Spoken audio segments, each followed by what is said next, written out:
and welcome back to Uneducated, the show where we feel dumb so you don't have to.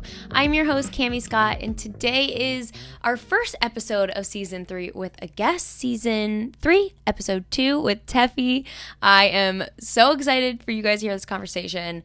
Tefi is a freaking blast. I had the most fun talking to her. We talked and talked and talked. This episode's a long one, I will say, so put some headphones in, go for a walk, do some cleaning, take a drive, do what you gotta do. It is so worth it.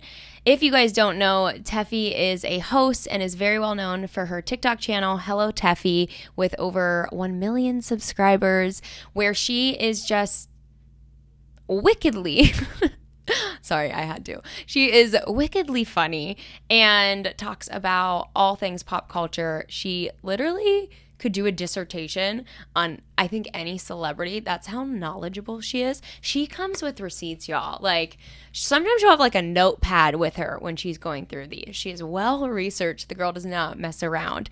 I don't want to waste too much time because I want you guys to be able to hear the entire episode in its entirety. So without further ado, here's Tefi. I need to look up the numerology for the number 3 because it's a good one. It's a good number to have. I think. It's my lucky number. It's my favorite number, 33. I'm like obsessed with 3. I'm a 22. Oh, you have the same birthday as my brother, which is July 22nd. And is that right? Yeah. And you know who your brother and I have the same birthday as? Who? Selena fucking Gomez. Oh my God. I love that. Every year I DM her and I'm like, are you going to say happy birthday back? I say it every year. And she doesn't. No, she doesn't, but whatever. That's rude. Maybe that's our thing. Maybe that's our quirk that we have. Yeah, she sees it, but she's like, if I say it now, like we don't keep the guessing up for next year. She's going to say it. That's what she's going to say. Right. Yeah, 3 is such a good number. What does it say? So creative self-expression, social interaction, and optimism. Oh, okay. I'm going to get behind that. Okay. I get such bad like social anxiety from these interviews sometimes, especially on Zoom. It's like there's a lag. I'm going to talk over you. You're going to talk over me.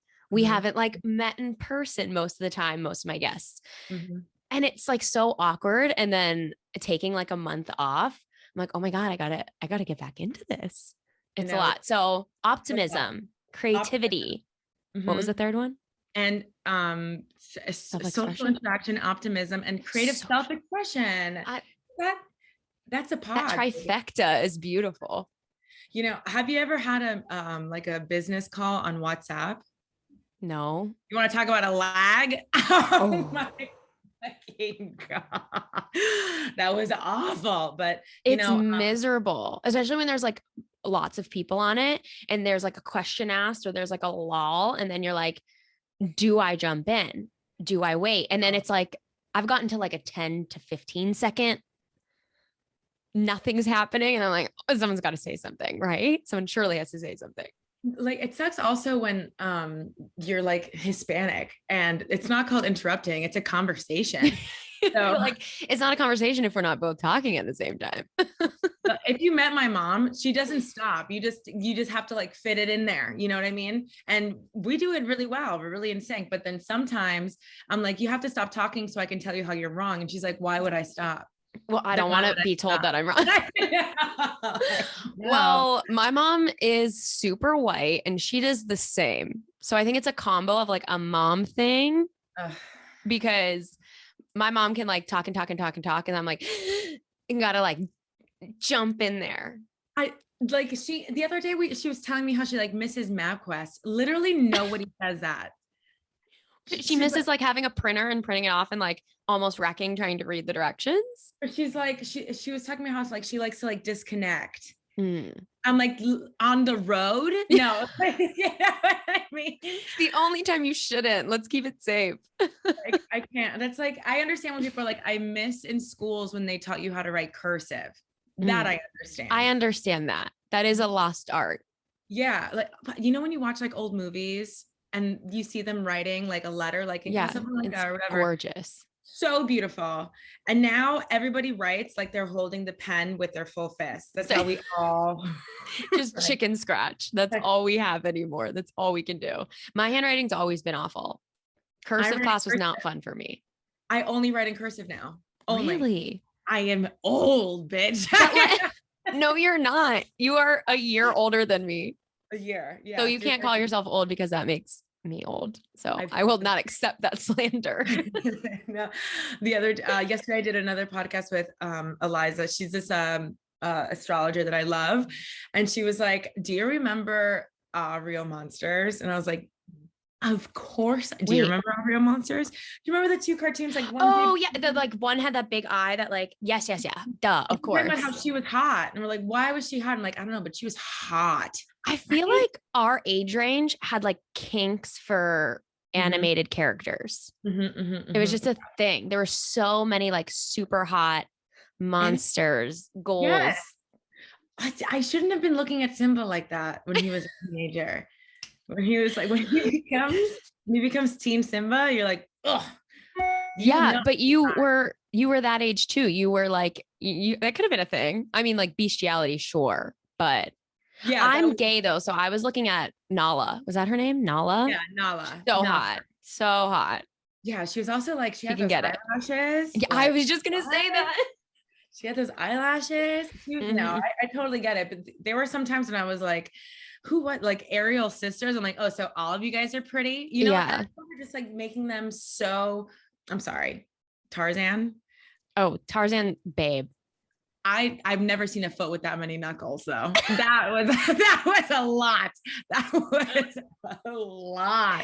Oh my God. Very true. Very true. One of my friends was like, I knew I was gay. And she's a girl. And she's like, I knew I was gay because I loved Tuxedo Man and Sailor Moon. Yeah, obviously everyone had that sexual awakening. And like Kim Possible and like the baddie in Kim Possible, like they were a thing for sure. There's no way around that. Totally. I was waiting for them to make out. I was like 10 and I was like, just do it. You know, you want to. I need that BuzzFeed quiz. Who was your teen crush and teen, like not teen crush, but childhood animated crush? And what does it say about you? Oh yeah. That needs to exist. Yeah. Like Goofy's son in the Goofy movie, Powerline. Yeah. There's like a lot of trauma in there, but also like some excitement. Like there's a lot going on with our animated crushes. And everybody that you ask around our age, if you're like, who is your animated crush? They know it. I mean, yeah. All the lady from Hercules. Meg? Yes. Oh God, my best friend doesn't shut up about her. I was like, who are you? And but it was like a confusing time where it was like, do I want to be that? No. So what does this mean? That's how crushes on girls start. That's how you know you have a crush on a girl. It's like, I don't know if I want to be your friend or do kisses. Do I want to be like you? You know what I mean? Do I want to be, I would touch mouths. I don't know if I want to be like you, if you're who I want to be, if I want to be your best friend, or if I want to hold your hand. Like, you don't know. Yeah. It's confusing. I have a theory of how you can figure out if somebody is gay or not by their girl crush. Straight girls have crushes on girls who look like them. Like if you're like kind of pale, dark hair, Megan Fox, that is your girl. You're obsessed. Yeah. Like if you like someone who looks identical to you, or like, I mean, they're celebrities, so they're always like a little elevated. It's who you want to, it's who you want to be. I was like, I would love for somebody to tell me they look like Megan Fox. I would love for that moment. I'm like, okay, no one looks like her, but no, but I know you mean like Mila Kunis, for example, like those big pretty eyes. I totally see what you're talking about. Like there's women look like birds or a baby deer. Birds or a baby deer. Yeah, that's how I guess I see that. Yeah, but those kind of look the same to me. You are gay. No, wait, what are you? What am I? Bird or baby deer? I know that you're a baby deer, and I know you're a bird. I'm an alpaca. That's what I think. Oh. I look at myself. I look at myself and I see mini horse pony. Wait, so you're not either. Everyone else has to be a bird or a baby deer, but you get to be an alpaca? I'm a monster. I'm a monster. I love that. Like, I think that sometimes too, like women give off baby seal vibes or golden retriever vibes. Oh, like, yes. like beautiful, like sunshiny, like baby seal, like, you know what I mean? Like my cousin Gaia has a baby seal vibe, but most of the women I know are like these like beautiful birds or baby deer. I love that. And I don't know if it's also like energetically. So I think if I had to pick, I would be baby deer, but we all know a bird. You know what I mean? Yeah. I get that. I feel that. I've never seen it before, but now that you say it, I can't unsee it. You're a baby. You're one of me. You're one of us. I'll take it. I'll take it. You're one of us. One of us. I love deer. They're great. I'm kind of scared of birds, so. They're horrifying. Yeah, they are. They're not just real. Terrifying. That's a whole other pod. So straight girls see themselves. They're looking for people that look like them. Yes. Or better, or what they could look like. You know what I mean? Exactly. Like, that's me with eyelash extensions. I love her. Yes. Okay. So then what do gay girls like? So I think my theory gets crushed pretty quickly because a lot of people I know who are, it only works with like your celebrity crush, not who you date. Because a lot of people date their fucking twin. Yeah. It's like best friends are dating kind of vibe. Like a lot of people date their similar human, but it's all with crushes. Like I loved Jasmine from Aladdin. Yeah. Never in my life could I look like her, but I'm into her. Gay. That's being human. That's having that's true. That's having eyeballs. When she puts on the red. Oh my God. Get out of here. I was like, I'm 4. I know that's hot. Like, yeah. I love baddie Jasmine. I know she's like being hypnotized and controlled, but it's hot. It's hot. I know a girl that told me, I asked who her animated crush is. This is a conversation I have all the time. Like when I hire people, absolutely. When I'm trying to hire people on my team, I'm like, what's your sign and who's your animated crush? And this one girl said, Jafar. And I was like, what? She's like, you didn't hire her, did you? No, absolutely not. That is horrifying. But she was like, you don't see it like that, like daddy energy. I'm like, that daddy? What are you talking about? Louise. He also reminds me of like the bad guy in Princess and the Frog. Like that. Yes. Mean. It's not like cute baddie. It's just like gross, nasty. Imagine kissing him with like his stupid chin hair too. It's not cute. Or also, have you ever had sex with someone that's like their body frame is just smaller than yours, and you get on top and you're like, I am a mamasota. I am a I am the trunk of an old ancient oak tree, like that, you know, like and Fiona from Shrek turned into Shrek, and you're like, what? And that is who I am. I am bulbous. I am bulbous, you know? And I just feel like if I were to be, you know, in the boudoir with Jafar, maybe we had a little too many martinis. I call them flirtinis. Maybe we had too many flirtinis, you know, and I'm on top. I would look down and be like, this is not for me. Yeah. You're like, not into this. Not into this. It kind of reminds me of how people like the clown from It. Like that's like a whole kink. Oh yeah. No. Yeah. That's a whole kink. And they want the clown from It to be with the Babadook. It's like a gay thing. They're like a gay couple. I love the Babadook, the gay Babadook. When he's doing the duck walk. I fucking live for it. I'm like, I see that too. But there's like fanfic about the clown from It of people being like, he took me down to the sewer and ravished me. I told myself I would get off Reddit today. I was no. You have to go look at this. I have to tell you, like my favorite thing to do on Reddit. So whenever I'm talking about like a celebrity series or something like that, only people on like these 2 blogs or like 2 websites rather have like the real gossip, like insider, like what a stewardess saw, or like, I was working the hotel. I was working as a front desk girl at the hotel on their honeymoon. Like those kind of details are like this one website called Lipstick Alley. Oh my God. I'm writing it down. And Reddit. So if you look up a celebrity name, so much. I have never seen people hate Jesse James Decker. Like I've heard that. It's bad. Despise her to the point where I found like 50 pages and I read them all. Of course you have. It was weird to me. Because she found them. I know. No. Oh, I'm starting to take this all the way left, but I don't know how I got to from the It Clown. I know. James Decker, but I did. And she found them and she made an Instagram story that was very chilling to me because when I tell you I've read every thread and sub-thread and everything on Reddit about this girl. I know research game is strong. Very, very strong, right? Did I pass a class for my freshman year of college? Not a one. Well, they weren't on pop culture, so clearly. And I was burnt out. Okay. But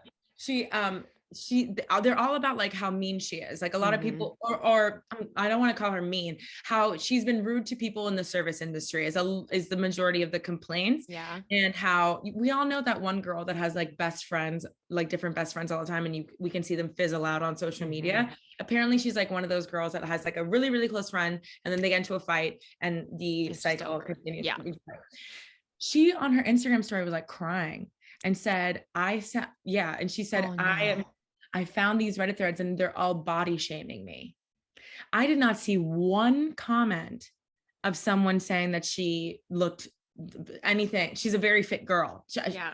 You can't be, no one's going to body shame you for having a six pack. You know what I mean? Like, how dare you have a six pack? So I thought that was like really like weird. She didn't know how to bring it up because she knows that what people are saying are maybe true.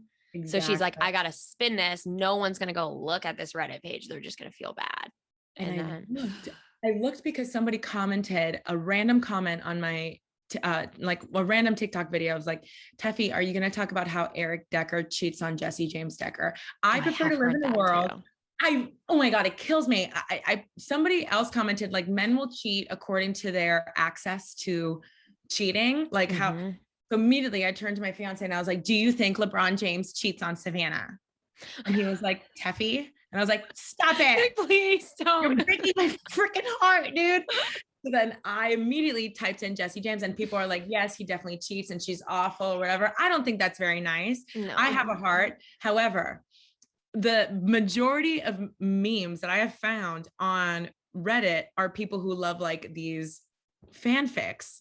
These like, that's how I got to it. There we go. There. I'm for full circle. See, I take you away, but I thought you were calling Jesse a clown. No. I was like, okay, what a jump, but I'm following. No, I always try to say I'm a woman first and I have an opinion second. Does that make sense? 100%. And I feel that from you. Because for a long time, I was the opposite. And I think that's because we come from like our moms sound alike. Telling you what I don't like is because I love you. I'm trying to help you. My mom used to yell at me for what I wore to school of like, you can't wear sweatpants and Sophie shorts. And I was like, that's what's in. I'm wearing them. And she's like, you look like trash. And she was trying to help me, but it hurt. The message could have been nicer, you know? And if I say like, Mom, I'm on day 2 of my period. And she's like, I don't care. The way that people see you reflects the way that I've raised you. I was like, I'm 12. Yeah. like I need some compassion. So that's the way that I treated like my friends, my family, and the way that I spoke about even celebrities that I love. Like there's probably on the internet from like a couple years ago of me saying, Brittany, wipe the eyeliner, but the eyeliner is not the issue. Now we know what the real issue was and that somebody was, you know, like not having a grand old time, you know, whatever. So when it comes to people like Jesse James, I'm like, well, you know, maybe she's not nice. Because if my beautiful, gorgeous football husband was cheating on me, I wouldn't be in a good mood. Yeah, I'd be fucking miserable too, trying to hold my family together. And I keep popping out his babies, you know, beautiful babies. They're beautiful, beautiful babies. Because that man is fucking beautiful. That man. Yeah, it's so sad. It's like, why do pretty people have to be awful? Why do pretty people have? Maybe you and I are changing that. I see. You see, maybe you and I are. We're changing it. We're doing the Lord's work. Literally, I've said it on TikTok too. Like whenever I tell my mom somebody's pretty, she's like, is she pretty like us? I'm like, don't be ridiculous. So I know. I love that. But is she pretty like us? No, Mom. Mom, be real. Be real. Never. Set regular standards. It can be our standards. Exactly. I love that you said that though, about how you used to kind of be overly critical. Yeah. Like I think that's such a big thing to own, and why a lot of the topics we talk about on this podcast are like accepting growth and changing opinions, because I haven't seen any of those videos from you online. And one of my things on my notes is that how do you talk about pop culture and all the gossip, but do it in such a respectful way? How did you find that balance? Did it just happen over time of being like, Tefi, stop being a bitch to people? It's got to stop. Because at home, so the pop culture conversations would start in my house and with my mom and my grandma, right? And we are pop culture people. Like in Latin America, there's this magazine called Hola, which is Hello Magazine, but it's like way bigger. Like I don't think we read Hello Magazine, but Hola is humongous, right? But it also extends to like British royalty and Spanish royalty. Like like Princess Diana and all of them would be in them 24/7, and they still are probably, right? So we would talk about these people like we knew them, and we would pick sides. Like my girl. Yes. And there'd be a lot of times that my mom and so I'm a kid, right? And now we have relationship experiences that we can talk about. But when you're a kid, my biggest relationship at that point was like me and Justin Timberlake hadn't kissed yet. Like that was like my biggest issue. You know what I mean? Naturally. So, but hearing the way that my mom and my grandma would talk about them as if they knew them, I thought that's how you talked about people you didn't know. Like so, but they would also say things like, no, but Halle Berry was cheated on a lot by her ex-husband, was an admitted sex addict. Eric Benet, beautiful, beautiful couple. And you cannot fathom somebody cheating on Halle Berry. You cannot fathom it, right? It doesn't add up. Ever in my life. So she would talk about it like Halle Berry, she worked so hard. She's so beautiful. And she comes from Ohio, and she was like Miss Teen USA and all this stuff. And we would really get into her life. Wow. Your family really knew the details. We really knew the details. And we would sit down and we would watch like those VH1 shows, like Behind the Music. Oh, and it was so everything. Loved. But my mom would say like, I remember that. And that's what I love, like being able to meet my mom when I didn't know her. Yeah. Like that stuff. And that's how I really fell in love with pop culture. And I was, and then I was kind of like a lonely kid too. So I was always, I think that normal kids who had like a social life and like a close group of friends and maybe played a sport, had like normal, like they knew about Britney Spears and she shaved her head. But like, I had no business being on those blogs till like 4 a.m. I had no business. Well, they were your friends. You knew these people. Had to check up on them. I knew them. But I knew a little too much. And I would memorize pop-up video VH1s. And I think it's because we would have these conversations in my house, and that I had like a terrible social anxiety that I didn't recognize until much later, and I worked on it, whatever. But astrology and pop culture are great ways to talk about yourself in the third person. So you're not going to say like, I'm really sensitive. You would say like, oh, my best friend's a Pisces and she's really sensitive, and we can like connect on that. You're a Pisces. I am indeed. Oh, we're meant to be friends. Well, we get it. Like my majority of my friends are water signs, and we just like cry together. Yeah. We just sob together. And my fiance's a Pisces moon. He can't look at a fucking kitten without being okay. Wait, does it apply to Pisces moon as well? I've heard that Pisces men are awful. Are you offended by that? No, you're like, no. In the rumors are nothing true. Nothing about men will ever offend me, because I think it's all true. You know, it's just, there are good people, but I feel like men have had issues that you can just end it there. Men have had issues. Men have had issues. There are things in my life that I sometimes I look at Jason, I'm like, am I the first woman you've ever spoken to?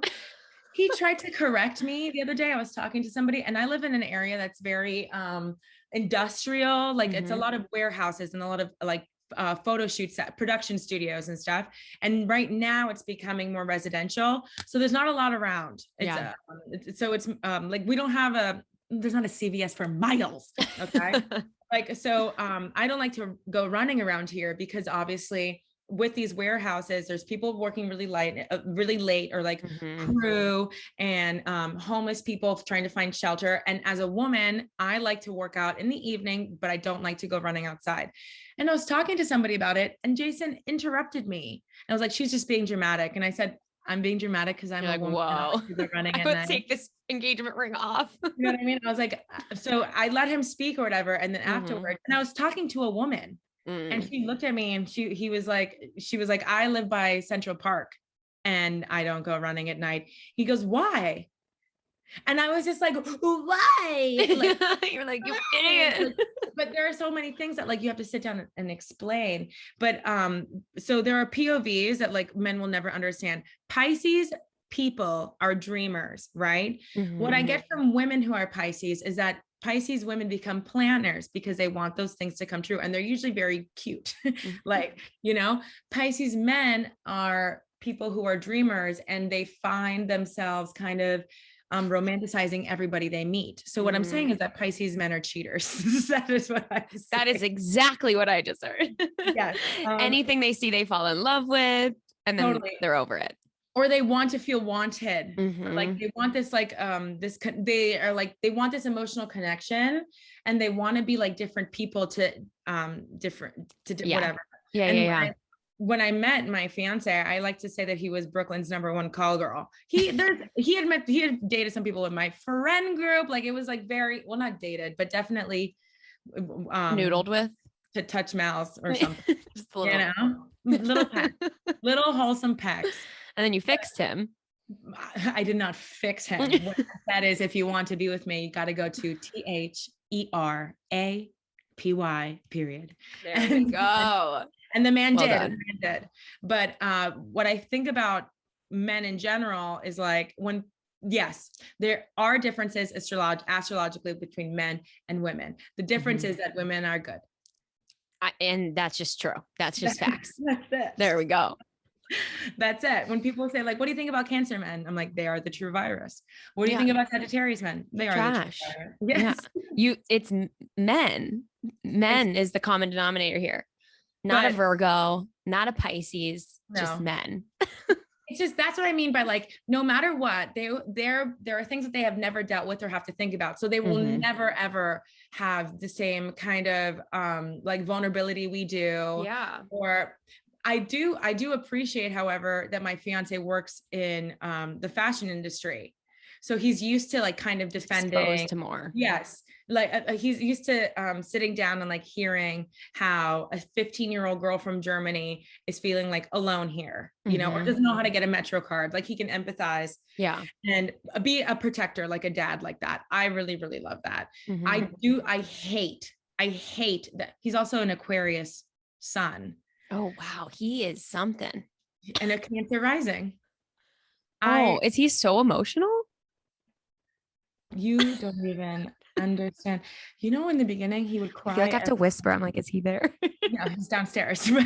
But he can probably feel. He says that sometimes he feels that I'm annoyed by something, and they'll come up and check, and he's right. He's right. I know. It's that intuition is next level. Yes, but I can't tell you, in the beginning when we first started saying I love you, he would cry all the time, and I tell my mom, I think he's dying and he doesn't know how to tell me. Like he I would think that too. I think. Yeah. Like he'd start crying and be like, who is it? Who is she? You're like, what did you do? What did you do? And he's like, why are you emotional? I've been waiting my whole life to feel like this. But that's sweet. He's a Pisces moon and Aquarius sun. So he needs this to feel so grand. I had to sit him down. I'm like, I don't know if I'm this person for you. I'm a regular schmegular little girl, you know? Like, you're not going to cry every day about loving each other. It's not happening. I'm down, but you can't make me out to be this like perfect, grand romance novel, because like you, I sometimes burp. You know what I mean? Like it's going to happen. You know, like I'm a normal person, but I need somebody to have a little water in them, but I will say I don't have any air in my chart. You don't? Not one little breeze of air. Wow. I am rooted to the ground. Yeah. You're not going anywhere. I am so tired. Like when people are just like, oh, whatever, just let it go. Don't think about it. Yeah, you're like, what? This is who? Do you have any air in your chart? I'm a Pisces sun, Capricorn moon, and a Virgo rising. No. No. No. Somewhere. Like if we get really into the chart, there's got to be planet. something. But in my big three, no. No, me neither. What's Virgo? Virgo's Earth. Oh. Virgo's Earth. And so is Capricorn. And so is Cap. Yeah, and Pisces is water. So no. And I'm not going anywhere either. No, I'm Cancer sun, Leo moon, Virgo rising. So I'm like a little creek by a tree. Little creek. A little babbling brook. Exactly. Babbling, crying, thinking about I can't even think about like certain movies. If I start thinking about Cold Mountain right now, or God forbid, the tears. Get out of here. Get out of here. So anyway. Yeah, I cry literally everything. I didn't used to be that way. I don't know what happened. I like to say my hormones are off. I don't think they are. Well, they are, but not to make me, there's no reason I should be crying so much. Every time I'm on a plane and I watch a movie, crying instantly. Okay. Instantly. But that's a phenomenon. Everybody knows that when you get on a plane, you start thinking about the eulogy you would say for the people that you die. Everybody does that shit. I literally don't think about anything. I'm just watching a movie crying. I'm not thinking about shit. Okay. I'm just vibing. And I'm just vibing. Like, I love flying. It's like my happy place. I'm like, no one can talk to me. I'm not getting on the Wi-Fi. I love it. You don't get on the Wi-Fi. Oh my God. I mean, I will sometimes, but I like to just like read a book, watch 12 movies, stare at the stars. What is a movie that I ask this all the time too. On the plane, what's the movie that you walked into and you made people around you uncomfortable with how hard you were crying? Every single movie I've ever watched on a plane. There's something like, it's not a sad movie and I will start crying. I was watching A Quiet Place 2 on a flight recently. I was crying the whole time over everything. Like the daughter spoke and she's just so cute and sweet and like such a badass and she wants to stay with her family. And I was like thinking about like my future kid and if they'll be cool, and I just started crying. Or like when I think about a human being's like will to live, like that's the innate thing. Like I need to survive, but I need the people that I love to survive with me, or it's like I'm dead already. Is this like, what you're thinking about on planes? Oh my God, no. When I'm on a plane, I too sob at movies, but I only like a certain kind of movie. It's about two people who love each other that can't be together. It doesn't have to be every movie ever. Those movies. And I'm telling you, when my grandfather passed away and I had to come from New York to Miami for his service, and I made the horrible mistake. I was like, I want to see somebody's dreams come true. So let me watch this movie with Lady Gaga and Bradley Cooper called The Star Is Born. Oh God. What's wrong with you? Dude, I fucked up so bad. I remember holding on to Jason's shirt, both fists twisted into the shirt, crying. That wasn't the movie for you. I thought it was really going to be about like, I thought it was going to be like Josie and the fucking Pussycats. You know that it like, there was an original one. Like we already knew the story. No, I didn't. I think that it was honestly like my mom knew I was such an emotional fucking kid. I'm telling you, I grew up crying. The reason my mom has this joke that the reason I'm tall is because I was watering my roots the whole time. I was just crying the whole The tears were just making you. So, I cried a lot too, and I am short as fuck. So I didn't, there's something in your tears. You have like special protein tears. Did you have a movie growing up that you cried at all the time as a kid? Like you watched it every time? I feel like every kid has a VHS that they run into the ground. Yeah, I don't know. Though the VHS I ran into the ground was The Little Mermaid. Yeah, but that is horrifying when it was quite scary. A lot of Disney movies are scary. I think we like don't realize that growing up, but they're horrifying. There's always only one parent. It's really miserable. You must be saved from someone else. It was literally telling you like life is going to suck and you're not going to get through it without a man saving you. It was pretty fucked up. And say goodbye to mom. Yeah. She's dead. Mom's gone. Mom's dead. No, yesterday I was talking to somebody and they said Hocus Pocus was really scary to them. And I said, why? I loved Hocus Pocus. I know, but she was a kid. She was a little too young to watch that movie. And she said, that was the first time I saw an adult not care that a kid was scared. And she's talking about the cop that's dressed up as the cop. Yeah. That really hurt her feelings. Well, like all of the adults, they went to the party and no one believed them. That was horrifying. That's the first time kids really that she saw a kid needed help. And what you're taught as a kid is tell an adult. And the kids did, and nobody believed them. And she said it really traumatized her. I know. That's so sad. For me, my grandfather was so protective of me. He took Dumbo, the VHS, and smashed it over his knee because he said that he came home once and I was watching Dumbo and I was like 3 or 4. My babysitter was making me food. And, you know, the part where Dumbo's mom is separated because those kids are making fun of Dumbo. So they put her in the cage and their trunks are swimming swinging together. Like Dumbo finds a mom.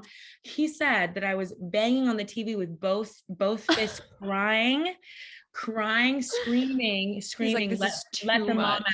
It was too much. He said he ejected it and he broke it over his knee and that he started crying. That's a good grandpa. I know. He's like, you let my That is traumatizing. And that's how Lion King felt too, though. When the dad dies, it's just like, it's too much. And I don't know how we watch that as like little kids and that doesn't have a massive impact. The idea that evil could win, it like Scar is also super sexual. Like this. Yeah. You know what I mean? Like it was a very sexual, like I watch it back and I'm like, this dude, like, is he trying to fuck Simba? Like, you know what I mean? Oh, yes. He was definitely, there's so many characters who are big gay energy and he was one of them, but like not in a good way. Very creepy. There are people who, there are certain characters, like, what's the name of the toucan, the bluebird? Obviously gay. Like, obviously. Oh, yeah. Like, easy. What was his fucking name though? Zuzu. Something like that, whatever. And so there are those characters where they're like not taken seriously, or they're like gay and like super pervy and weird. Somebody needs to talk about the trauma of Brave Little Toaster and Toy Story. How we're supposed to live minimalist lives. You bring them to fucking every time this blanket. Brave Little Toaster. I have not thought about Brave Little Toaster in decades. Every time somebody does something courageous, I'm like, you're my brave little toaster. Brave little fucking hero. I'm going to go watch that. Homeward Bound. Oh, no, I can't talk about that. I cannot. We're not going there. I'm ending this call. We are not talking about Homeward Bound. I'm going to get teary-eyed immediately. I can't watch that. I can't. That's fucked up. I can't believe you just said that to me. How could you do this? I'm telling you, anything to do with like animals. Oh, No. My grandma grew up on a farm and we would be watching a war movie. And if a horse were to get hurt, kill 1,000 people before you kill an animal to me. Kill all these dudes. Kill all these dudes. But like, do it again. And I do it again. But, you know, like do it. But a horse would get hurt and she's like, get the fuck out of here. Horse hits the ground and does a little belly roll. I stay to watch the extra cuts where the trainer's like, okay, spin around with the cookie. So I can remember that the horse. Yeah, you're like, they're alive. They're fine. It's a movie. It's okay. Yeah. No, exactly. I can't do the animal stuff. It's really traumatizing to me. It's awful. It's awful. I watched Hachi. I did a video about that on TikTok too. Hachi, have you seen Hachi? Mm-mm. Don't you ever in your life, if you're noted. If you're listening to this podcast and you haven't seen Hachi, never in your life ever watch something. That movie should be illegal from how sad it is. Wait, what movie is that? Oh my God, it's a true story. And I don't think you're ready to hear it. Fuck. Okay. No, tell me. Do you know Akitas? The dog breed? Akitas are like, so they are breeds that are super, super particular. Like once you meet that breed of dog, if they do not like you, there is no winning them over. You could buy every toy, every treat, spend years with them and they will hate you forever. They are but if they love you, they are like soul tied to you. Like samurai used to have Akitas as like these warrior pets. Like they are so loyal. And this story in Japan, it's a Japanese story, but in the movie it's Richard Gere because white people. Because naturally. And then placed in Connecticut. Of course, because that makes so much sense. The original story, it's in Japan in the 40s, and this man finds an Akita puppy, very random, at a train station. And for 2 years, this professor lives with this Akita, and they bond in an insane way. The professor has like a family and becomes a family dog, and the dog is never without his side, but he would walk him to the train station so he could go to the university and back, like the Metro North in New York, like one of those. Like, it's like the dog would walk him to Grand Central. And so then one day, after 2 years, the professor has a heart attack and dies in school. So for the next 15 years, the dog did not leave the train station, and they show it, and he's waiting constantly, and I get goosebumps. And the train station people decided to take care of the dog, because no matter what they did, they would try to put him in different cities and towns. And he'd come back. He would come back, and he waited there. Dad, where are you? When he died, they built him a bronze statue, Hachi. Recently, in the university where the professor worked, they did a bronze statue of when Hachi would go to heaven and they saw each other again. No, I gotta go. I really gotta go. When I tell you, I feel nauseous. Watched that. You know what's cruel? I watched it with my cousin, who is just as emotional as I am. And when she was done, when the movie was done, her and I are not even human. We're like that Pokemon that's just like a water glob. Like, that is who we are. And you know what? She said, I already watched the movie, but I didn't want to be sad alone. I was like, you knew? Do you guys still talk? I talk to her every day, but I didn't talk to her for I didn't talk to her for at least 20 minutes until I needed to talk to her again. I'm never, ever, ever watching that. But also 15 years, how old was this dog? Like, maybe it was 12, but it was but when you watch the movie, they don't tell you how long they had each other for. And I Googled it. It was only 2 years. Oh, and he was that bonded. No. I just I can't. I also have to say, I know as a person, I'm also an Akita. So when I read that, I was like, either I love you or I hate you. And if you leave me and I don't know you're dead, I will wait at the train station. 4 years in the cold. Years. I will do that to you. But if I meet you and I'm like, something's off and I don't like it, dead to me. No, I can't. I feel the same way. Right. I think really, people are like, oh yeah, water signs are so sensitive or whatever. No, we bitches be knowing. We're sensitive to truth, to the truths, to energy. And we are the people that said, I told you I had a weird feeling about her. Yes. And you know what? I used to never listen to that intuition, because I'd be like, I'm being a fucking bitch. This person did nothing to me, but they just gave me the ick and I don't trust them. So I would force myself to let that go. And then 10 out of 10 times prove me right. So I was like, okay, my intuition is going to get pissed at me if I keep doing this. So now I'm just like, I don't vibe with you and it's okay. That's fine. What about when you're dating somebody and they suddenly give you that ick and you're like, no, wait. We've already told each other everything. We're finally dating. Well, I can't do this. And I will never do that again. I have ignored that feeling. Again. I will never, ever do that again. Once that happens, I will trust it and I will run, because I've been there, done that. And oh boy, did that go downhill. What is something that you got in the ick for? One time I got the ick. I feel so bad. The ick. I was dating this guy and he couldn't reach a plate on his top cupboard, and he got on his tippy toes and he started doing little grunting noises. You know what I'm talking about? It's that's fair. That is ick worthy. He was like this. Hold on. He was like this. And I was like, bye. It was so good knowing you. I told you all my life secrets, but goodbye. My one friend said that she went with this guy to a barber shop, and she said that when the barber spinned him around to see the barber shop and he went like, wee, like as a joke, she was like, see, I think, well, this is unfair again because I'm gay, but I think everything guys do would give me the ick. Like, even if they just wore sandals and I witnessed their feet with my eyes, I'd be like, if I watch my fiance load the dishwasher, I have to take a shower. I don't like it. Wait, I don't know. When they can't get it to fit right and they're like, I gotta do this all over again. I can't do it. If he hears that, no, he won't hear this, but it really makes me I have to go die take a shower. I have to go. I like literally have to step away. I have to like step away and be like, it's giving me the ickies.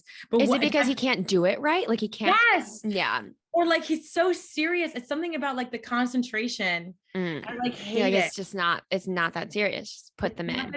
But his like brain, it's like a Rubik's cube, and it gives me this like, I want to slap you. I kind of feel the same way where I am like very particular with how things go in a dishwasher, but it's got to be done efficiently.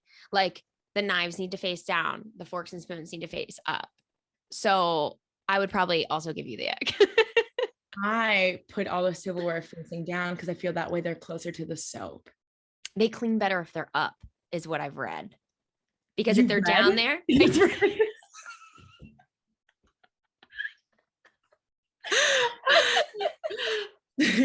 have.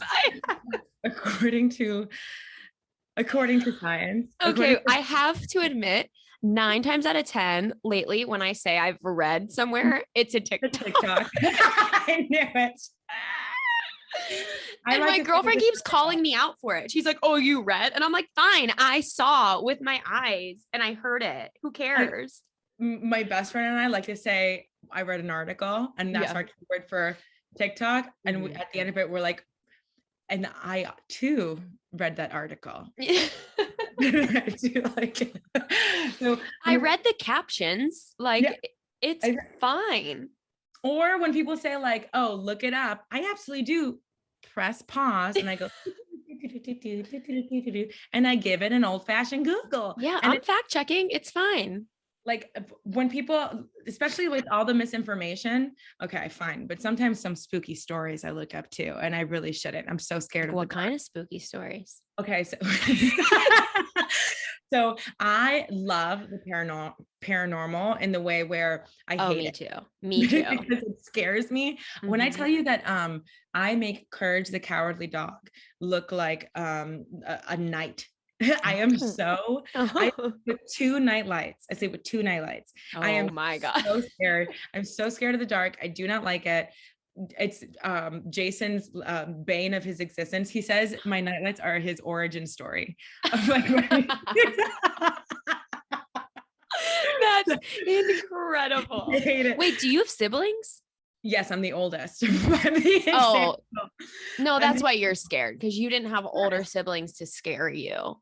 No, and I think also I was someone who like I had to rely on my mom and my dad, and they were so tired and they were like, "Go the fuck to sleep." And oh my God, stop it. That was for me to wake up from a nap. I have a 3 p.m. nap most days. You have a daily nap clock? 3 p.m. I like to take a little remarkable. I love that. I love a siesta. Yeah. The people that conquistadored my land wanted me to do that. Okay. So you're like, I'm allowed. Okay. My blood. But so I love to watch these like paranormal stories at night because I must hate myself. Yeah. You're a masochist for sure. Oh my God. So I like to watch all these like things about like in Latin America, and in Latin America, like any I feel like where there's any kind of like indigenous people, there are these like folk tales, right? I found my way from very scary like demon talk, TOK. I'm not talking about them.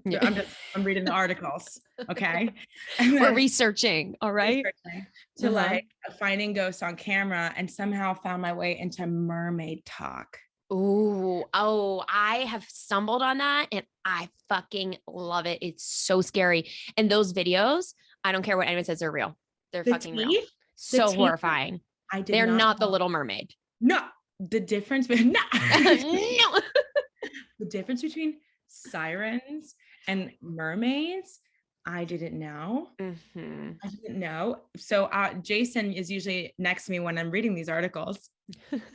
And my God, here we go again. He's like, come on, you're telling me that you really think in Haiti there, because apparently everything happens in Haiti and Jamaica, according to and sometimes like Indonesia. Okay. But he's like, you're telling me that these sirens call people and they become like enslaved via music. And when they get into the water, they can suddenly breathe the water because of sirens magic. And I'm like, what don't you understand? Did you not read the article? That's what they fucking said. So that's what happened. But you know what freaks me out is that somebody that I read all their articles said that if you believe in one mystical creature, that means they all have to exist. I don't like that. That makes me really mad. I don't like that. I do not subscribe to that article. I don't like it. So then you know what I did? Oh no. It's I Amazon Prime to Third Nightlight. Oh my God. A blind spot is a death spot. Yeah, that's true. Okay, so do we do closet door shut, lights on in the closet or lights off in the closet? Like, what do we do here then? If you ever meet somebody who sleeps with the closet doors open. I don't, because I like it to be clean, but I could. I'm not scared of shit. You're not scared of shit? No, I have an older brother and I would watch the Chucky movies alone to desensitize myself so I could watch it with him and appear brave. I now do not care. Try to scare me. I'm always ready. I'm always like clenching my butt a little bit. I'm ready. I'm ready. Like I dare you to try to. I mean, I am scared. Like internally, I'm horrified. But I will hang. This is so fucked up. I'm a psychopath. I will hang my foot off the bed because I'm the demons. Yep. And because I know I'm scared, that I'm like, I'm gonna do it, and I'm gonna catch you if you fucking come for me. I'm gonna bow. One of my friends that also has Earth sign moon and Earth sign rising, and this is freaking me out, said something very similar to me, that she, as a child, would put on her CD player, System of a Down, to go to sleep. What? Yeah. Okay, that's next level. That is. When I tell you, and she was like, and I was like, how did you sleep? She goes, I got to the point where I could sleep like a fucking angel, where I don't feel any desensitized. She's like, I'm like, you don't feel any. And she's like, emotions. I'm like, I don't understand. I do have sleep paralysis, and that may be because of all of my fear training. And maybe I caused myself to have sleep paralysis, but that shit is so scary. A full ass, shadowy, it's always like this long haired demon. You have sleep paralysis? I have sleep paralysis. My people. I literally, I'm telling you, so I was reading about, I was an art history major when I was in college. Oh, so you were actually reading things. I was actually, and you learn a lot about mythology and folk stories and stuff like that. And I really love breaking those things down because you can understand these phenomena now with science. Yeah. But I love how people romanticize the earth, right? And it's beautiful. But there are a lot of things to this day where they're like, okay, for people who were sleeping and had would see figures in their sleep, they would call them travelers. And they could when they talk about dimensions in indigenous civilizations and stuff like that, they very much talk about it the way we did when we would look for a radio station, going through these different the tuning for the numbers, the dial. And these were people that when they slept, they could slip into different frequencies of reality, right? And they said that people who saw shadow figures at night were either beings of light and were attracting, I can't even tell you the psychological warfare, because when I sleep and I have sleep paralysis, I have many people walking around my bed. Many? Men, and I can hear their footsteps and I can hear my door opening and closing. And wait, that's not sleep paralysis. You are stop it. No. I'm just saying, it doesn't sound right. It doesn't sound right. No. My forehead vein is her. I'll come through that camera right now. telling you. So one of my girlfriends. That's horrifying. I was telling my girlfriends to this, and she's like, I'll do you one better with my sleep paralysis. I have 3 or 4 people that look over me and I can make eye contact with them. I can't. No, mine don't have eyes. My one creepy lady who like crawls on top of me, which is horrifying, but she has no eyes, or it's like too dark to tell. But if I made eye contact with these motherfuckers, I'm never sleeping again. And the worst thing is that she sleeps with her cat, Cassidy, who's the sweetest, but he's a like a Siamese cat. He's so sweet. They're all a little cockeyed, like they're all are looking at their noses all the time. He's so sweet, but every morning he like wakes her up. So she says that she's like sleeping and she's like locked and she's looking at her fucking cat. She's like, wake the fuck up, she's like, help me. I know. And that's the worst part, because these people are looking at her and she says that they're like talking about her. They're like discussing her and she can't hear it, but she can see it. They're talking about her? They like discuss her. Like we loved what she wore yesterday, or like, how are we going to fucking kill her? This. Like they're talking about her like that. Yes. Like talking. I have chills. I feel them around me right now. I'm going to pass out right now. You know what I would do? Do you know what I would do? Baby, we'd have this podcast and I'd be in a nice padded room. Oh, hell yeah.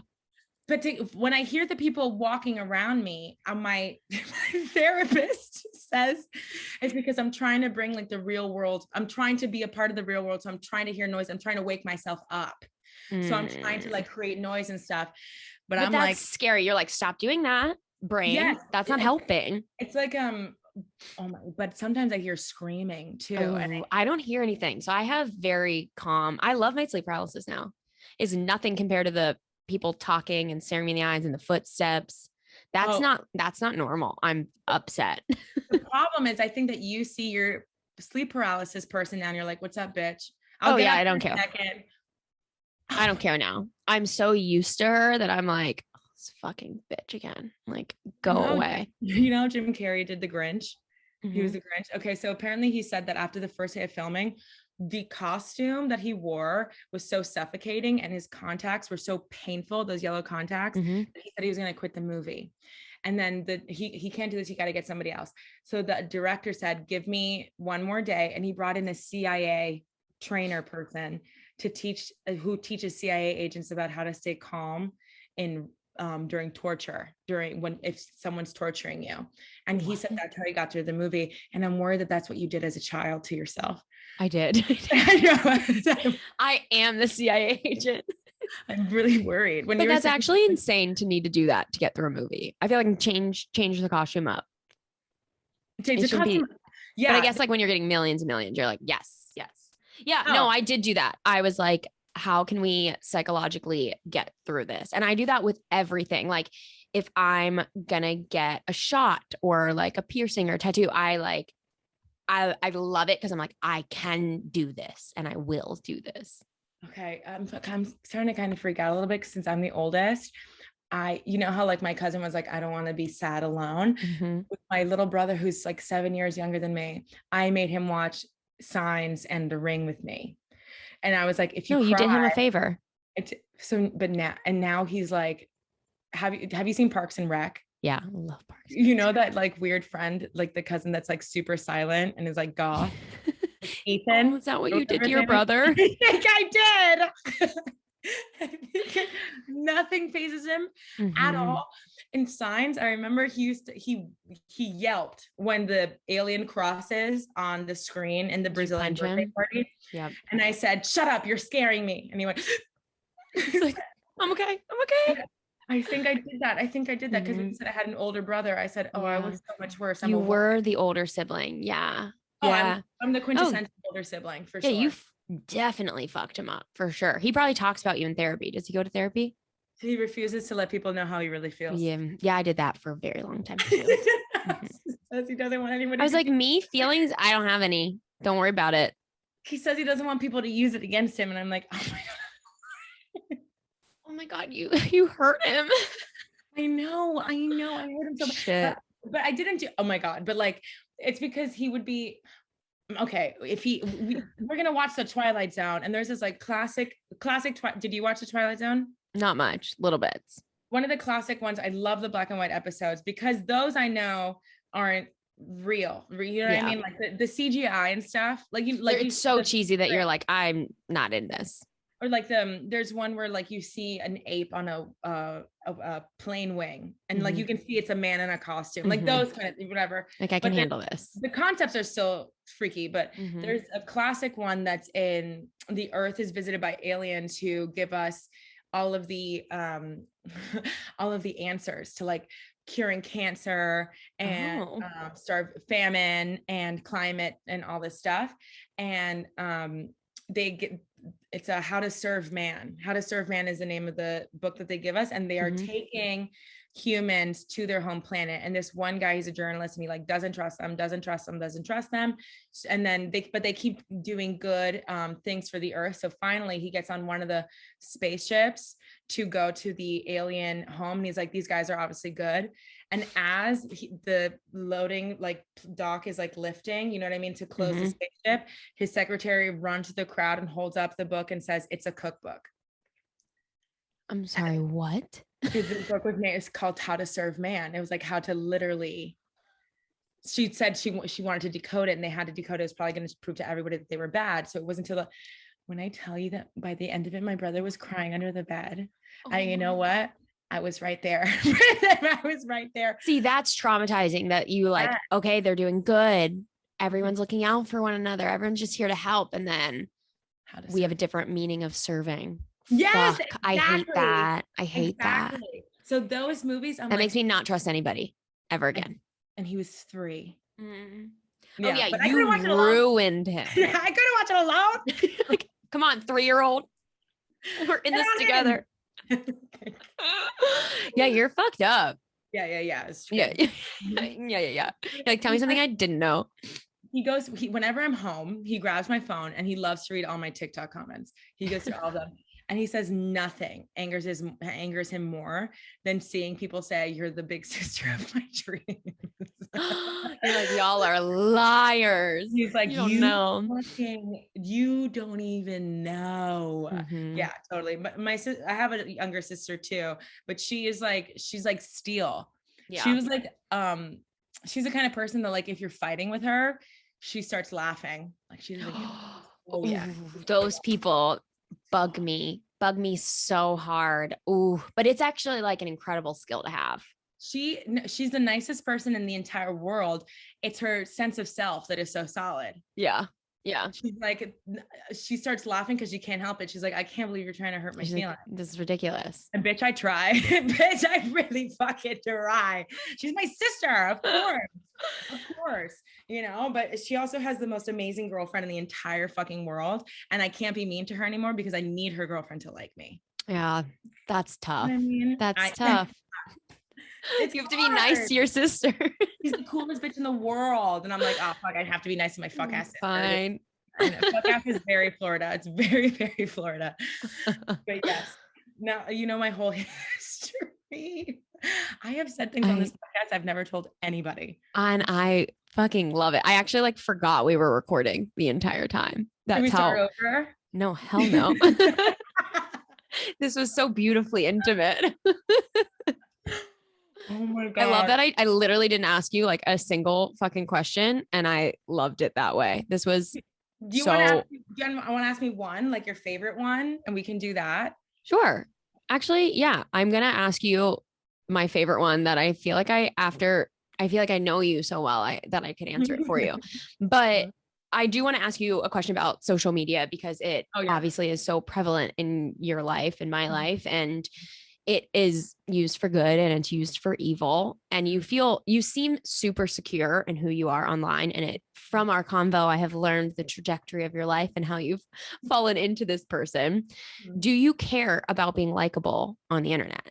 No. That's okay, what I knew you'd say no. Hold on. That is definitely a muscle. So what I mean by that is I don't care because I did. Yes. So much to the point where it was a paralyzing to me. There were so many, for somebody to comment that I was annoying. If you talk to me, not a long time ago, like a year ago, if you spoke to me a year ago, it was like, it was detrimental. I would need to be Little Spoon for at least a solid 12 hours, like detrimental. Yeah. And I realized that I was scared that everything about me was to be confirmed.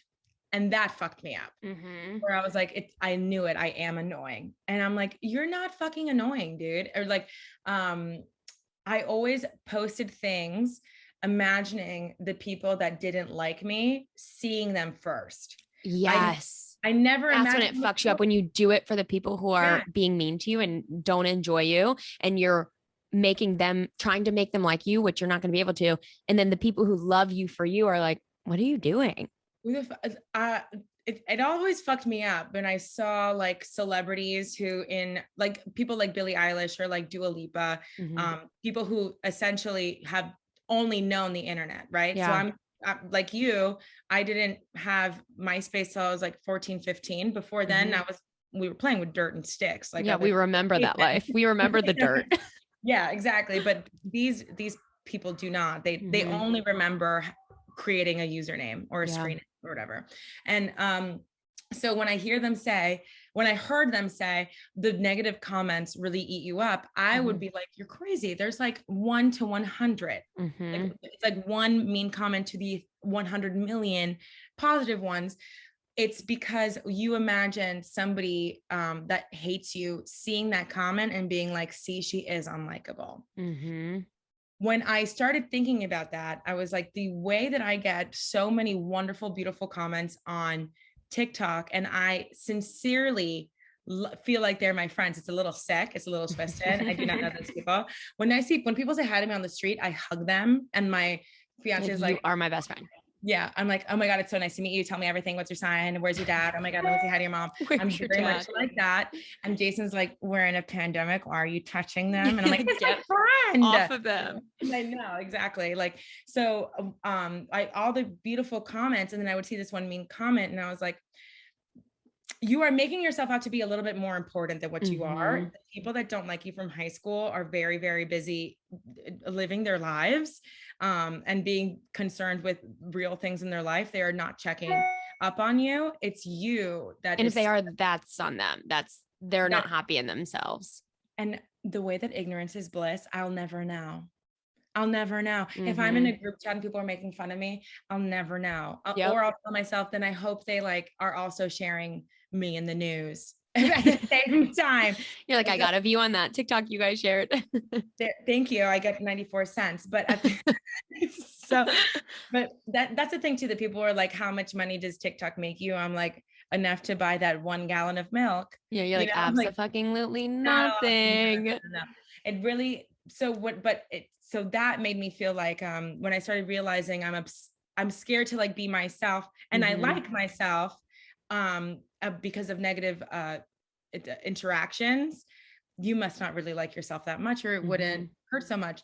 So I started writing down every day, like a lunatic, 3 things that I really liked about myself. And one of them had to be physical, because I feel like a lot of women were like, don't be so vain, don't be so narcissistic. And I was like, fuck that. You know what I mean? Like I love the way I look and I want to, and that's powerful too. Yeah. Like I love my ass. I have the most beautiful, whatever. I'm making that up. I don't think I have the best ass, but like, I love my smile. I have great eyebrows. Whatever, like all that stuff, whatever. I would say one of those things. And then, I started to tell myself that it evolved to, I wake up in the morning and I'd be like, you're so hot. And it's so weird how those things really manifest, because now people say like, there's this one person that keeps making new usernames that so much time on their hands. So much. And I'm like, so much work. Literally, I can't even imagine the creativity also. Yeah. What props? Please. Like, you're spending too much time. You need to be in advertising or marketing. You have You're doing great. Come on. And they comment all the time saying like, you're not as hot as you think you are, but things like in that nature, being like, you're not that pretty, or like, you think that you're so beautiful and you're so ugly, like things like that. And I look at that and I'm like, and I respond now with, yes, I am. Now what? And you're like, I am not as hot as I think I am. I'm hotter. So or like, I disagree. Now what? Yeah. Let's What's fight. gonna happen now? What are you gonna do now, bro? What do they do? I think you're lying. Now what? No, I'm not. Prove it to me. Exactly. And they get so flustered. Or if I post a bikini pic, there's this one person that DMs it to me all the time and says, you look horrible. And I say, okay, your turn. What is wrong with people?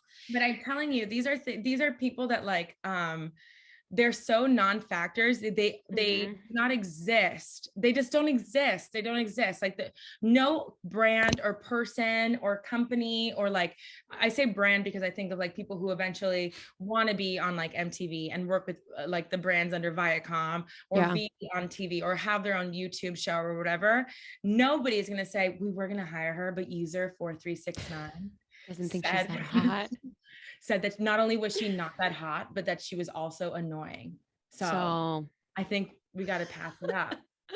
Yeah. We got to pass it up. You're going to lose every job because of that user. Yeah. And then comes also with a large following, the fear of being canceled all the time.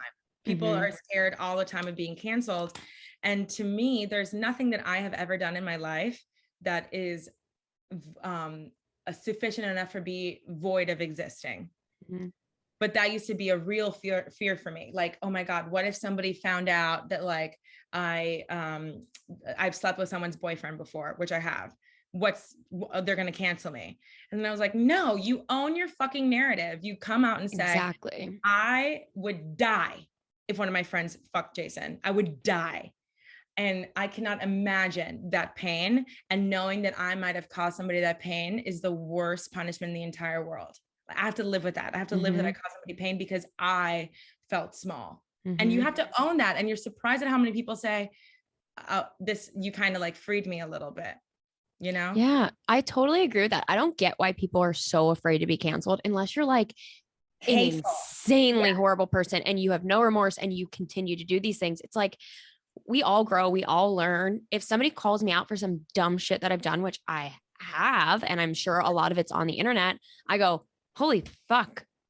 I hate that that's who I was, but I'm glad that that's who I was because I wouldn't be who I am now. I just don't think it's a thing to be afraid of. It's when people try to like hide their past, when they try to like run from it and not claim it. That's when you're going to get canceled. When you just can't take ownership for it and understand like the pain you caused somebody. If you might have offended someone, just own it. Don't try to make excuses for yourself and you'll be good. The person I keep thinking about, like worst case scenario for anybody, would be Chrissy Teigen. But it's not because of what she did. It's because it took her so long to come out and say, I fucked up. Yeah. She let other people say it for her. And that's what fucks me up. I wish that when she started talking about like when she had kids or when she was being bullied or trolled, she would come out and say, I know what you're going through. And I wish you like, I hope to God you go to therapistnearme.com or whatever, because I used to DM people the worst shit in the entire fucking world. And it keeps me up at night. Because like instead of playing a victim and trying to be like, woe is me about all of this, just owning it. And like you said, don't let other people bring it out. Be like, oh shit, I did this and this wrong. And that's okay. Never let other people tell people who you are ever. That's what it is. Don't you ever, or control your narrative. That is your story. There are so many things. Like there are probably people in my hometown's a hometown. So of course you're going to have people who don't fucking like you. God, yeah. Most. Please, you know what I mean? Most people, but there are so many people that I've reconnected with. And I had a really destructive, toxic relationship for like the majority. I was with this person for over 8 years and less than 10. So I was with them for a long time. And this person knew that he was like cheating on me all the time. So I wasn't allowed to have friends because he didn't want me to find out.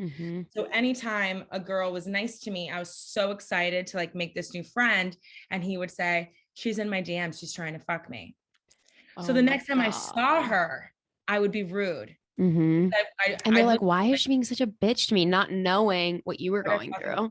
Exactly. So I talk about it all the time now, how important it is to not let a person isolate you, whether it be a romantic partner, a family member, a friend, because we all have those like possessive, weird best friends too at some point in our lives. Oh yeah. Like to isolate us is to deny us of other perspectives. and sometimes the truth. Yeah. Because I was a mean fucking girl because I was so scared that everybody wanted to fuck my boyfriend. And I look back, he's not even that cute, girl. Yeah, like no one wanted to fuck him. I didn't even want to fuck him. Oh my, nobody wanted to fuck you, dude. So those are things that to deny yourself your narrative is to deny yourself the community that you deserve. Mm-hmm. You know what I mean? Yeah, 100%.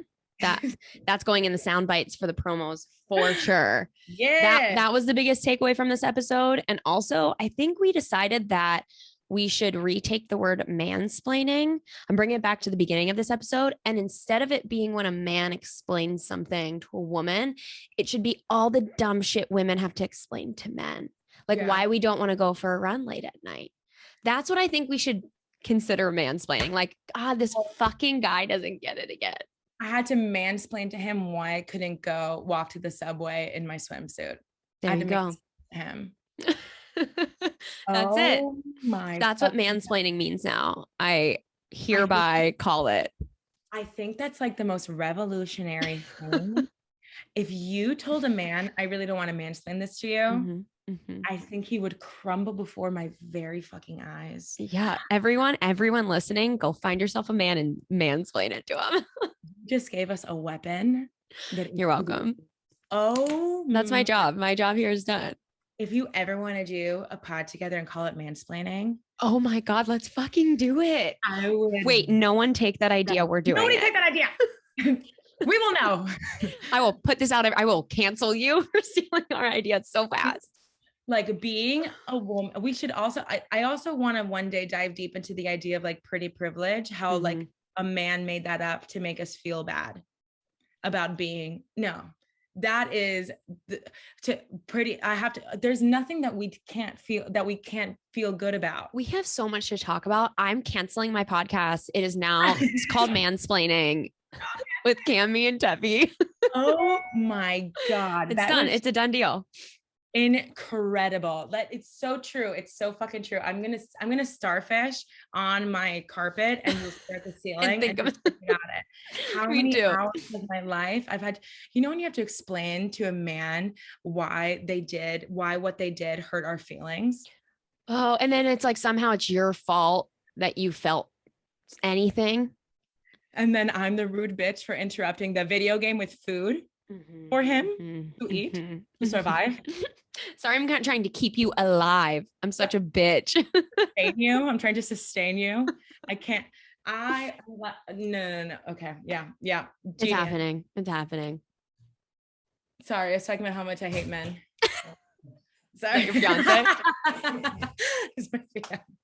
Incredible timing. Hey, Jason. Don't listen to this podcast episode, please. It's fine. You're one of us. You have a lot of water energy, Yeah. We accept you. Okay, cool. Yes. Anyway, it's done. It's happening. New podcast coming soon. Stay tuned to be available on Apple, iTunes, and anywhere else you listen to podcasts. Anywhere. I'm infiltrating all your screens. Yeah. It's incredible and amazing. Okay. Yeah. Amazing. Speaking of you infiltrating screens, can you tell the people where they can find you more? At Hello Tefi on Instagram, TikTok, and your dreams. Staring above you, making scary eye contact, talking shit on you. It's me. You don't recognize me? It's me, your sleep paralysis demon. I pray my next sleep paralysis episode is you. And I'm like, bitch, get out of here. I'm like standing over you talking to you about Hachi. Like, and then the dog just stood there and I'm like, no, that would be way scarier than my current sleep paralysis. So please don't. I know. I might watch Hachi again tonight, but I kind of want to watch it now. I'm not going to lie. I like some fucked up shit. If you do, you have to. Mop up your tears. Yes, you will mop up my tears. She said. What do you think you're there for? Hello. Okay. Yes. But if you do watch it, you have to text me. You have to text me. Okay. I'm going to email you about our podcast and I'll message you if I watch the movie, which I don't know if I have it in me, but I'm going to try. I'm okay. Okay. Breathe in, breathe out. We got this. Okay. Thank you so much for coming on. This has been by far my favorite episode ever. I can't wait for our podcast. Happy season 3. Thank you. Thanks for being the first guest, and everyone go follow Tefi. You will not regret it. If you literally like anything, if you like just being happy, you will enjoy her content. Seriously. You don't even have to love pop culture. Just go do yourself a favor. I love it. Thank I'll you. see y'all next time.